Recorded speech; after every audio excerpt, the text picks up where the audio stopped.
Peluang besar Indonesia untuk memperoleh kapal perusak canggih milik Jepang setelah kedua negara mencapai kesepakatan penting dalam kerjasama alutsista. Momentum ini dinilai sebagai kesempatan emas karena kapal tersebut dikenal memiliki kemampuan tempur yang ganas dan teknologi mutakhir. Para pencinta kapal perang dan dunia alutsista, bersiaplah, karena Indonesia baru saja menaikkan sebuah kesepakatan besar dengan Jepang. Dan tenang, ini bukan urusan tukar souvenir ala kadet, atau barter ramen dengan rendang. Ini langkah strategis yang benar-benar punya dampak besar bagi pertahanan kawasan. Menurut laporan Jiji Press, pada 17 November 2025, dalam pertemuan 2+2 di Tokyo, kedua negara sepakat memperkuat kerjasama keamanan, terutama melalui transfer alutsista. Artinya apa? Jepang membuka pintu lebih lebar untuk memberikan atau menjual peralatan pertahanan canggih ke Indonesia. Dan tidak hanya itu, kedua negara juga bakal meningkatkan latihan gabungan antara pasukan bela diri Jepang dan militer Indonesia, serta memperluas pertukaran pejabat pertahanan. Jadi bukan cuma kapal dan radar yang bertukar, tapi manusianya juga ikut belajar bareng. Yang membuat pertemuan ini tambah spesial, ini adalah pertemuan 2+2 pertama sejak Perdana Menteri Sanae Takaichi menjabat. Terakhir kali pertemuan semacam ini digelar, sekitar 4,5 tahun lalu. Lama sekali. Ibarat reuni keluarga besar yang akhirnya terjadi lagi setelah semua orang sibuk urusan masing-masing. Nah, Menteri Pertahanan Jepang Shinjiro Koizumi menyampaikan bahwa kerjasama dengan Indonesia itu penting karena dianggap sebagai negara yang memimpin upaya pertahanan di ASEAN. Jadi ibarat kata Jepang melihat Indonesia bukan cuma sebagai tetangga jauh, tapi sebagai partner yang bisa diajak membentuk stabilitas kawasan. Sementara Menteri Luar Negeri Jepang Toshimitsu Motegi dengan gaya diplomatik khas Jepang yang rapi dan terukur, menyatakan bahwa mereka ingin memperdalam kerjasama keamanan ini lebih lanjut. Singkatnya, Jepang serius. Nah, sekarang mari kita geser sedikit ke isu yang ramai diperbincangkan. Kapal perusak kelas Abukuma. Jepang sebelumnya mempertimbangkan akan memberikan kapal-kapal ini kepada beberapa negara Asia Tenggara. Filipina sempat disebut sebagai kandidat terkuat. Bahkan, menurut Zona Militer, Kepala Angkatan Laut Filipina Laksamana Madya Espeleta sudah bicara di sidang Senat soal potensi pembelian 3 kapal tersebut. Namun masalahnya, tidak ada jaminan Jepang akan memberikan lampu hijau. Jepang masih terikat pembatasan konstitusional yang membuat ekspor senjata mematikan tidak bisa dilakukan secara bebas.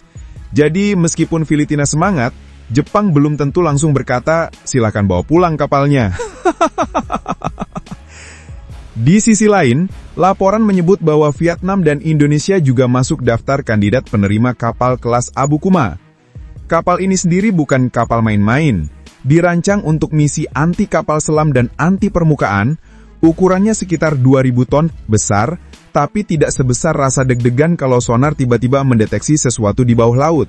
Poin yang menarik lagi, berdasarkan laporan intelijen sumber open source pada Agustus, Jepang juga mempertimbangkan untuk mentransfer kapal perusak kelas Asagiri ke negara-negara Asia Tenggara.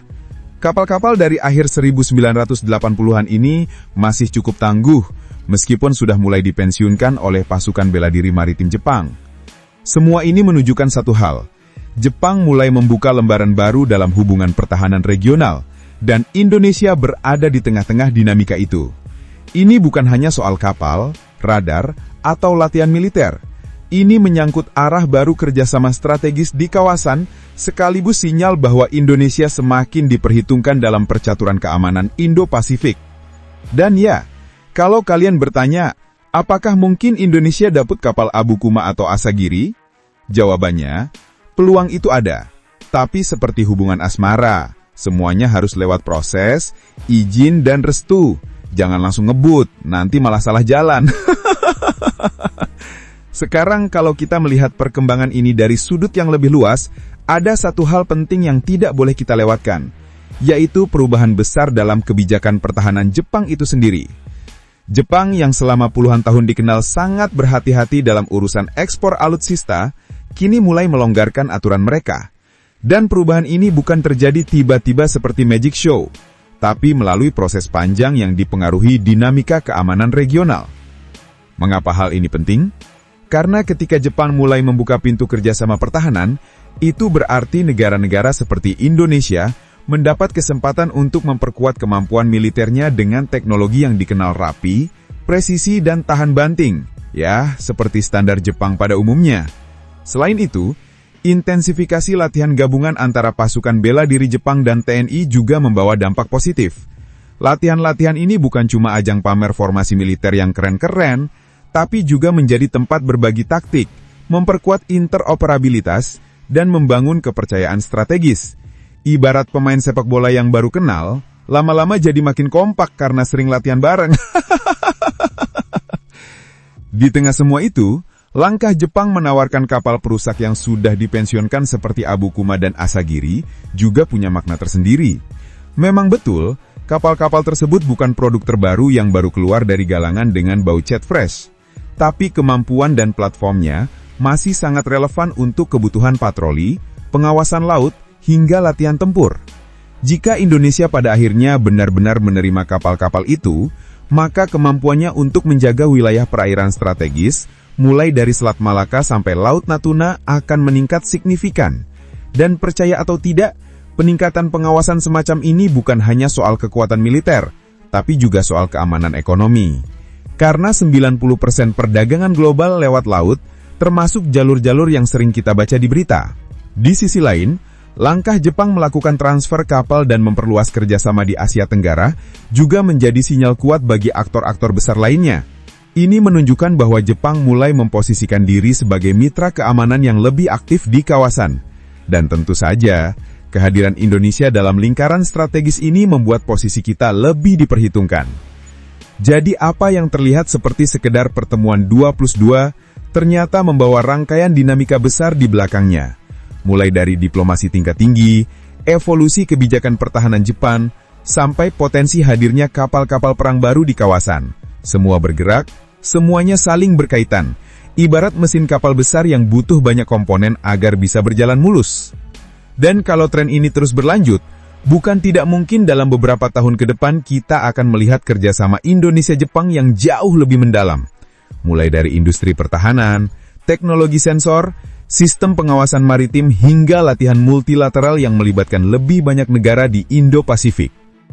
Kini kalau kita melihat arah angin politik dan keamanan di kawasan, kerjasama Indonesia-Jepang ini ibarat sedang mengatur ulang papan catur regional. Semua negara memperhatikan setiap langkah.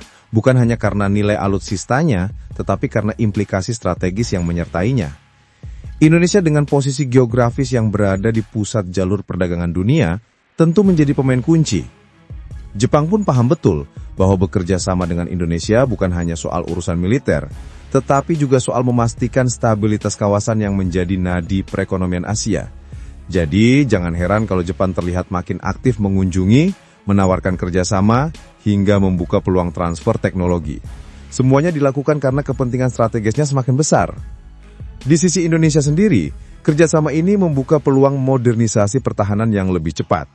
Kalau sebelumnya Indonesia harus menunggu bertahun-tahun hanya untuk satu program alutsista, kini peluangnya bisa datang lebih sering dan lebih variatif. Mulai dari kapal perusak, pesawat patroli maritim, hingga sistem radar maritim. Semuanya bisa masuk ke meja pembahasan. Dan kalau sudah bicara radar, kapal, dan latihan gabungan, itu berarti peningkatan kemampuan secara menyeluruh, bukan sekadar menambah aset baru. Selain itu, langkah Jepang mempertimbangkan transfer kapal seperti Abukuma dan Asagiri juga membuat negara-negara lain di kawasan ikut menyesuaikan strategi mereka. Filipina, Vietnam, bahkan beberapa negara lain di Asia Tenggara kini berlomba-lomba mencari cara memperkuat armada mereka. Ibaratnya, kalau satu negara bisa dapat upgrade, negara lain juga tidak mau ketinggalan. Kayak rebutan diskon besar-besaran, tapi versi kapal perang. Namun di balik itu semua, ada satu hal penting yang perlu kita garis bawahi. Setiap kerjasama pertahanan selalu membawa konsekuensi diplomatik. Indonesia harus memastikan bahwa setiap langkahnya tetap seimbang dan tidak menimbulkan salah tafsir dari negara besar lainnya. Karena dalam dunia geopolitik, salah satu hal paling menegangkan itu bukan kapal selam muncul tiba-tiba, tetapi salah paham antar negara yang terjadi hanya karena satu keputusan strategis.